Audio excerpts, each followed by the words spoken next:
In September 1 year ago, Anne Marie and Tom Warren celebrated becoming parents and then were thrown into a parent's worst nightmare. When it became apparent baby Charlotte was not going to survive, the staff at Roger Neilson House helped her family make the very most of a brief but beautiful life. The seizures began shortly after birth, followed by the worst possible news. On her third day, they did an MRI. And from the MRI, they discovered that she had no functioning brain. Just a tiny little piece of her brain stem was still functioning. And they didn't think that it was enough even for her to know to breathe. Broken-hearted, Anne Marie and Tommy Warren prepared to let their newborn daughter go. So we took her breathing tube out and we had family pictures taken and she kept breathing. And we had about an hour in the garden, and the nurse and the doctor checked her heart rate, and they said it was slowing, and that her breathing was slowing. And it was really important to me that she passed away on my chest.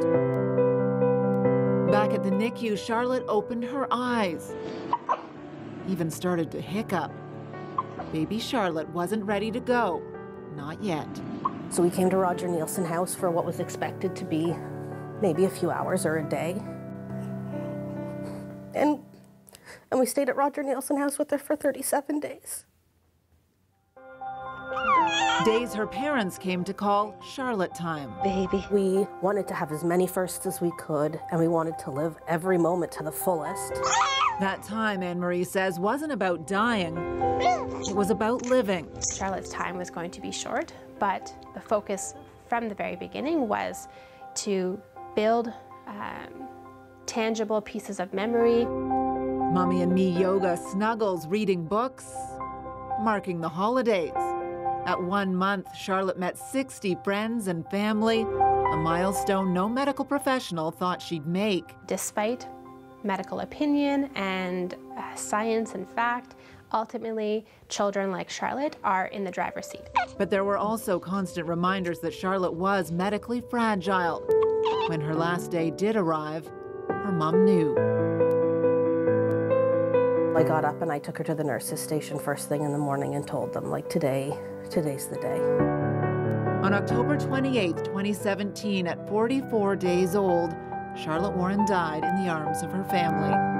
Her, my husband, and I just snuggled in the bed until she passed away.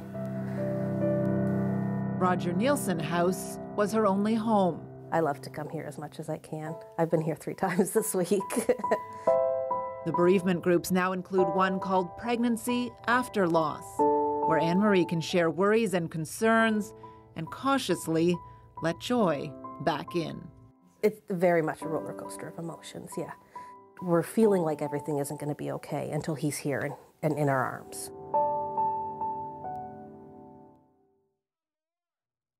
Your continued support makes a difference in the lives of the children at CHEO. Please visit CHEOfoundation.com and donate today.